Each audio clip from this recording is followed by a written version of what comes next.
في الحلقة السابقة من الذاكرة السورية مع الباحث الإسلامي الدكتور محمد حبش روى لنا كيف تم إنشاء مجمع أبي النور للتعليم الديني والذي أسسه الشيخ أحمد كفتارو، وكيف كان واقع ذلك المعهد وعلاقته بوزارة الأوقاف، وقص لنا عن تجربته في مجلس الشعب وكيف خاض الانتخابات رغم معارضة بعض رجال الدين في دمشق له.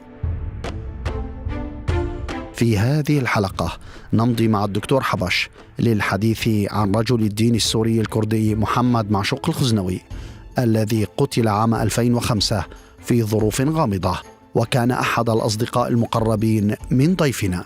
كما نمضي معه للحديث عن جماعة القبيسيات وعلاقتها بالمجتمع الدمشقي والنظام، وعن تفاصيل أخرى ستبقى في الذاكرة السورية.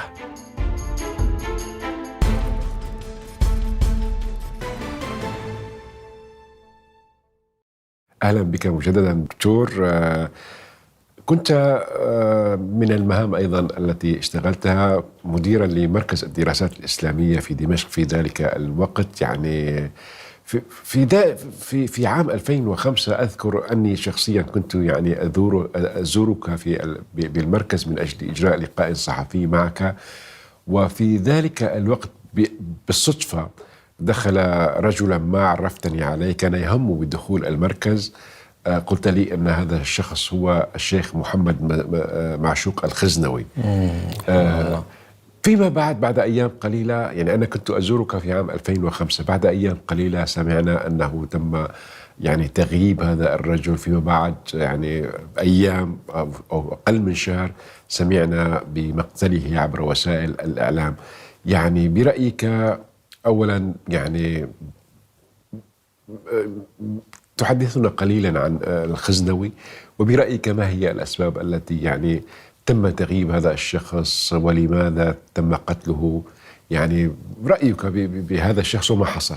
رحم الله الشيخ معشوق الخزنوي. حقيقة هذا الشخص ربما كان هو الشخص الوحيد الذي لو أدرك أيام الثورة السورية كان سيحدث فرقا. الشيخ معشوق الخزنوي شاب طموح مليء بالأمل، أيضا نشأ في أسرة دينية عميقة ومتجذرة في الجزيرة السورية، وهي أسرة الخزنوي، ووالده كان شيخ الطريقة النقشبندية، وهو أيضا عانى مثل معاناتي. هو اللي جمعنا مع بعض هو المعاناة. وكان وكان أيضا بنفس الوقت نائبا لمدير المركز. كان نائبا لك أم نحن كان يزور المركز؟ اللي جمعنا الحقيقة هو المعاناة المشتركة، لأنه إحنا اثنين عندنا طموح أن نقدم يعني خدمة لتطوير الفكر الإسلامي. نحن كان تجمعنا القناعة بأن الواقع الإسلامي سيء وعلينا أن نبني واقعا أفضل، وكنا ندرك تماما أين هي مكامن الكارثة ودور الكهنوت المتجذر الذي يمنع التفكير ويمنع الاجتهاد. وعندما كتب هو كتابا في الاجتهاد أصابه ما أصابني عندما كتبت كتابي المرأة بين الشريعة والحياة. كلانا تلقى بيانات وتلقى تهديدات وتلقى تكفيرات، فهذا يعني لمنا على بعض، وفعلا وجدنا بعض ونشأت بيننا علاقة من المحبة فريدة. أنا أعتبرها، يعني أنا شخصيا بحياتي لم أكرر هذه التجربة مع شخص آخر غير معشوق. معشوق كان عندنا في المركز، هو كان طبعا من القامشلي وكان له حضور جماهيري كبير، وعندما دعاني إلى فرح ابنه يعني كانت القامشلي كلها موجودة، يعني آلاف البشر كانوا موجودين. رجل يعني حاضر في المجتمع وحاضر في الحياة، وأيضا نظم لي محاضرات في إدلب وكان له حضور كبير فيها. ثم يعني جاء إلى دمشق نظرا للمعاناة التي واجهها من قبل الذين حاربوه في وعيه ضد الطرق الصوفية المتخلفة. طبعا اجتمعنا وعملنا معا وأسسنا مركز الدراسات الإسلامية. مركز الدراسات الإسلامية كان مشروع شخصي، يعني ما كان عنده بادجت، ما كان مال، لكن عندنا كان مقر في ساحة الميسات، مقر مستأجر، وكنا نعمل فيه ومشيت الأمور الحمد لله، ومعشوق كان له دور كبير.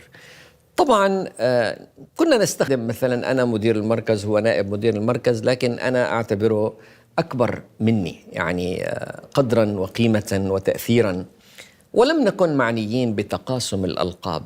كنا نرى أن المشروع أكبر من ذلك بكثير، وعملنا بإخلاص، واستقبلنا وفود كثيرة، وسافرنا إلى بلاد كثيرة معا، وكان رسالتنا واحدة، وهي إنقاذ الدين من المتطرفين، إنقاذ التفكير الديني من محاولات تغول الكهنوت عليه.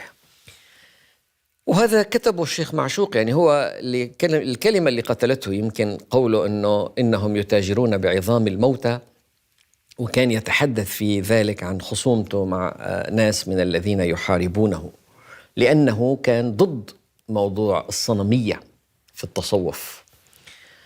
الشيخ معشوق في المركز كان له عفوا، يعني تقصد أن من يختلفون معه الكهنوت الديني المتعصبون نعم ربما يكونوا سببا وراء تغييبه ومقتله. أنا يعني بنفس الوقت هو أيضا كان يعني على المنابر وفي الخطب وفي اللقاءات التي كان يجريها دعا للوقوف في وجه السلطان الجائر وضد الظالم والظلم. نعم، كان شجاع جدا. وفي خطبته في يوم مقتل فرهاد اللي قتل في أجهزة الأمن ألقى خطبة نارية، يعني يجب أن تدخل التاريخ كأبلغ كلمات الأدب العربي في بلاغته، وهو يرثي فرهاد هذا الإنسان الذي قتل تحت التعذيب. الحقيقة من الواضح أن النظام كان غير مرتاح لمعشوق، مع أنه كان يتواصل معه، وناس في الدولة وفي الأجهزة كانوا يتواصلوا مع معشوق حتى يعني يستوعبوه، حتى لأنه يعني واضح أنه هذا الإنسان له نفوذ شعبي كبير. ثم وقعت الكارثة، والرجل يعني خرج من المركز، كان موظف في المركز، وقال له أنا طالع معزوم جماعة دعوني إلى طعام أو شيء، وخرج ولم يعد. طبعا نحن خبرنا الشرطة وخبرنا الأجهزة الشرطية والأمنية، وبدأوا بالعمل.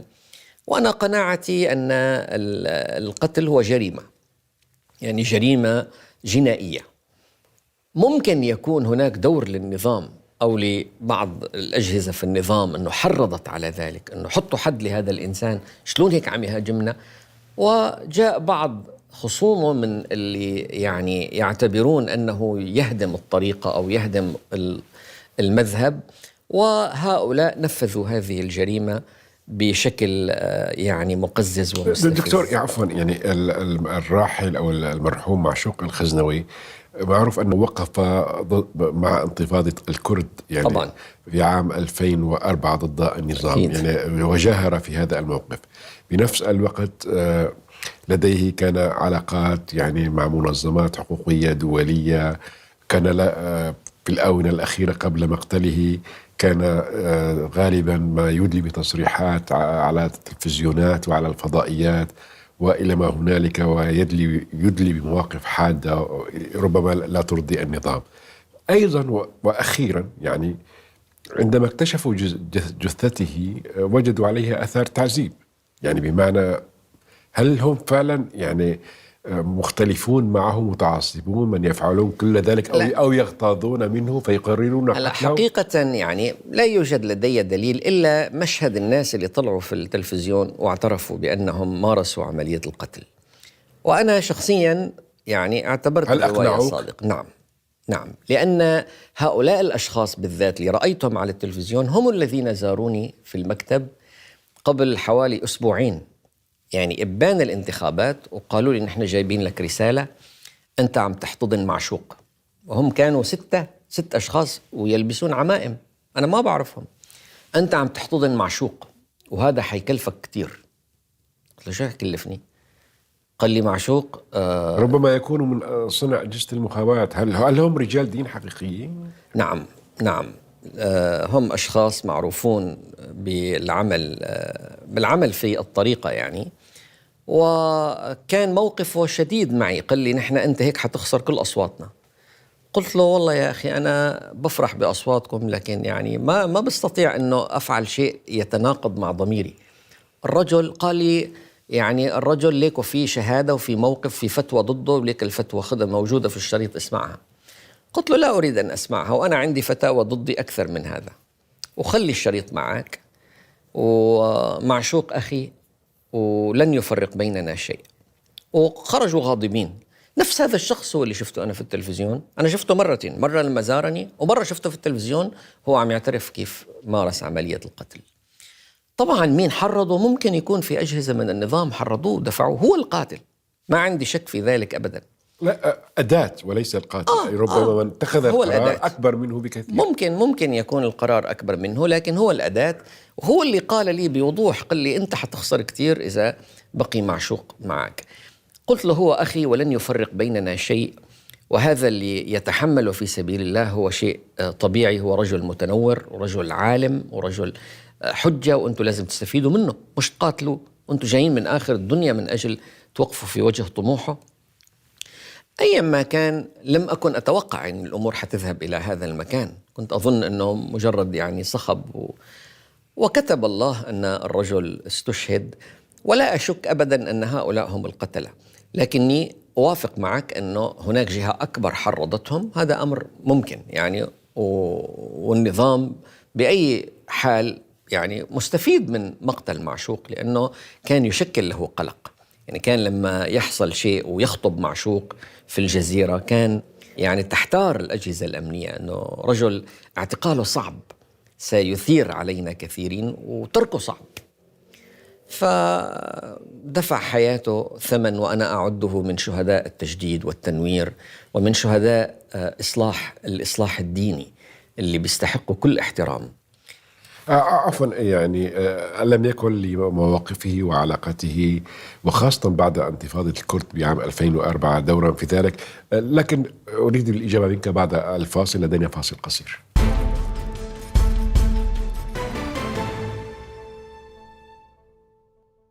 دكتور، ألا تعتقد أن لمواقفه أو تعاطفه مع قضية الأكراد، قضية قومه كونه هو كردي، يعني لعبت دورا في ذلك؟ أقصد مواقفه السياسية، يعني لأن بكل صراحة لأن مواصفات معشوق الخزنوي يعني تنطبق عليك من ناحية الانفتاح والتحرر، يعني بمعنى لو كانوا متعصبون لكانوا ربما اغتالوك أو لا سمح الله أنت أو غيرك من رجال الدين المنفتحين، لكن هناك وضع خاص للخزنوي، يعني ربما كرديته، مواقفه من النظام، يعني هذه أمور يجب أن نأخذها بعين الاعتبار. نحن لسنا محققين، لكن نحن بنفس الوقت لسنا بسطاء لنصدق أن متعصبون قتلوا الخزنوي. يعني والله يا أخي، يعني أنا أتحدث لك بما أملك من معلومات. أنا شخصيا خارج الدولة من 12 سنة، ما لي صلة بأي أحد بالنظام، ولا يهمني استرضاء أحد، لكن كمان بنفس الوقت يهمني أن أحترم ما أقول. يعني عندما أقول لك أنه هؤلاء هم القتلة لأني سمعتهم يعترفون ورأيتهم يهددوني، هم هددوني ثم مارسوا القتل إلى هذا واعترفوا على التلفزيون.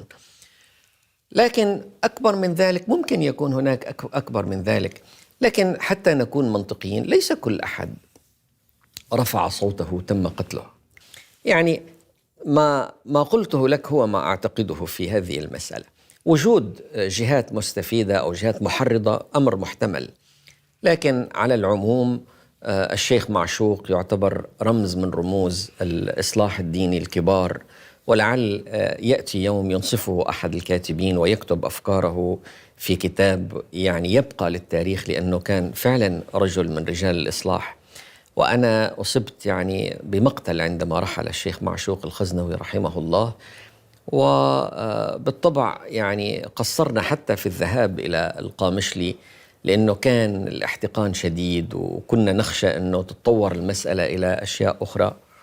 على كل حال رحمه الله وأعلى مقامه، والبركة في أولاده، في مرشد ومراد وإخوان اللي عم يحملوا رسالة أبوهم إن شاء الله يأدوها بأمانة وإخلاص. طبعا حصل التواصل بينك وبين أبنائه وإخوته وعائلته بعد الحادثة؟ طبعا، يعني الشيخ مرشد زارنا في دبي واجتمع مع الإخوان هيك الأصدقاء، وعملنا أيضا محاضرة، واصطحبنا كمان في فيينا وزرنا نوبل سوا، رجل فاضل يعني، والحمد لله هم يتابعون رسالة أبيهم.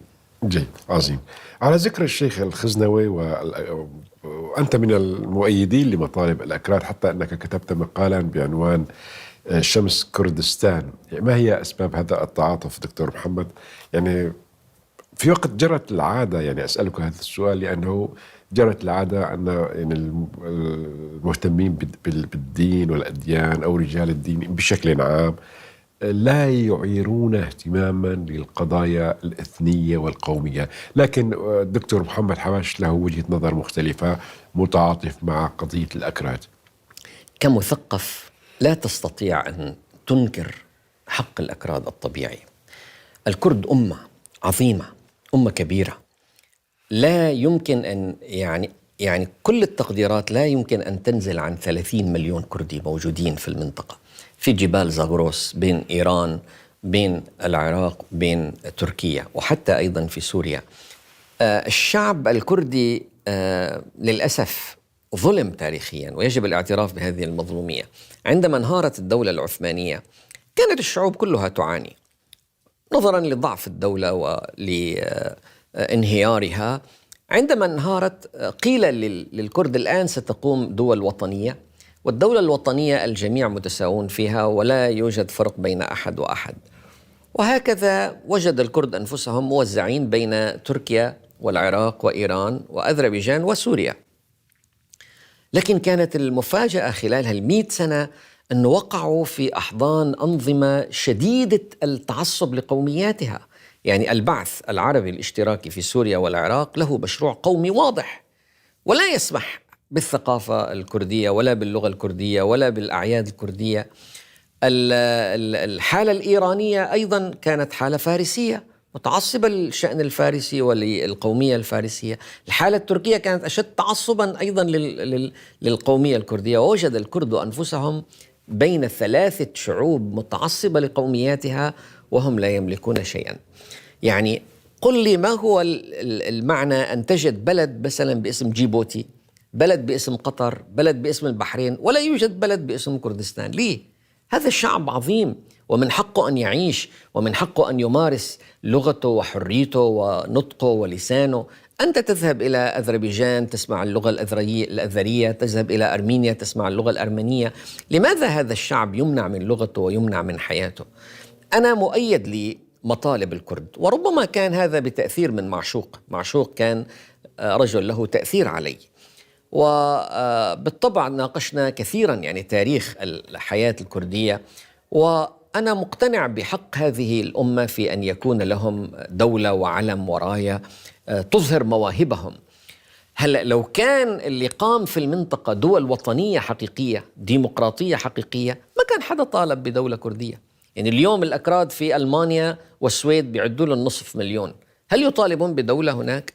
ما يطالبون، لأنه ما ناقصهم شيء. هم عايشين في دولة تحميهم والمساواة كاملة بينهم. ومبارح يعني واحد كردي أخذ بلدية فرانكفورت، انتخب رئيسا لبلدية فرانكفورت.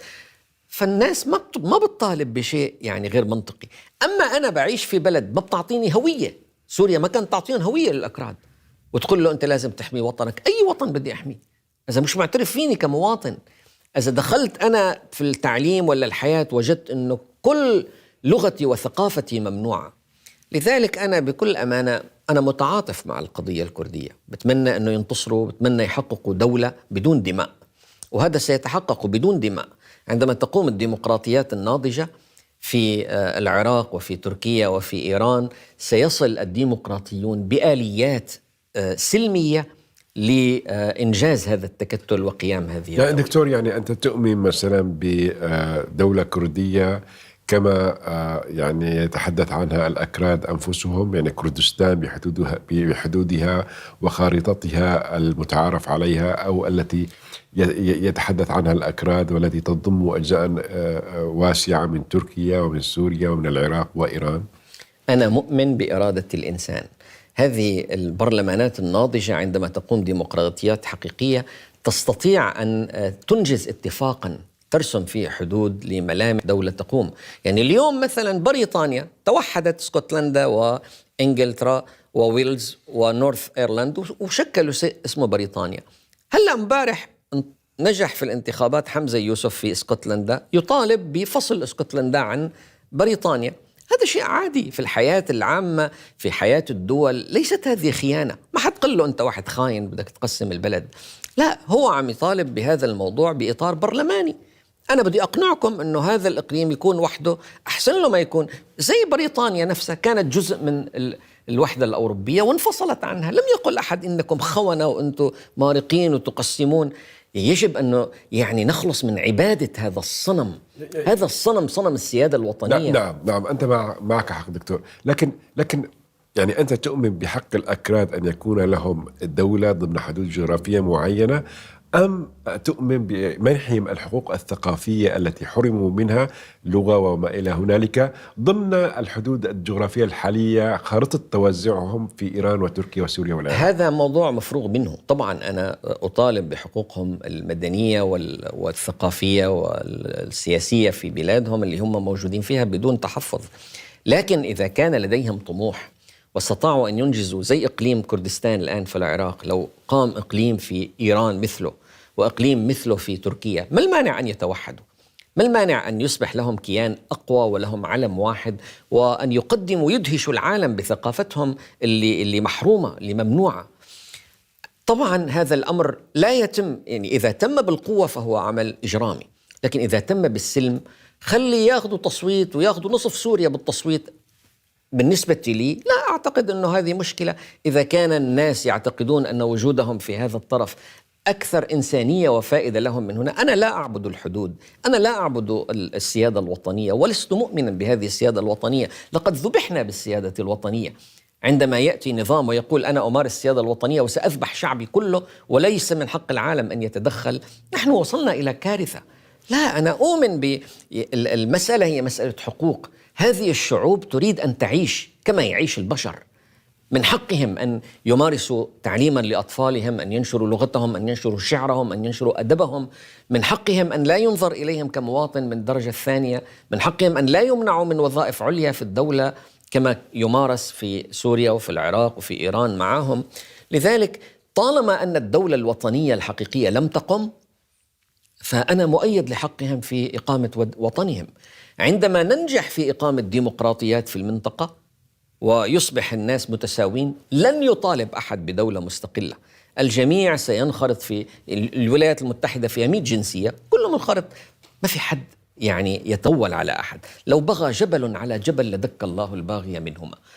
لذلك لا أستطيع أن يعني أؤمن بسيادة جيبوتي، بسيادة البحرين، بسيادة قطر، ثم أقول للأكراد بأي حق تطالبون بقيام دولة؟ لا أستطيع. هذا حق، لكن المعيار الوحيد هو النضال السياسي السلمي وليس العمل الحربي. العمل الحربي سيضر الجميع، العمل العسكري سيؤذي الجميع، أما النضال السلمي السياسي سيصل إلى هذه الغاية وسيقدمون ما يدهش العالم. نعم، لدينا فاصل قصير، نتابع الحوار بعد الفاصل.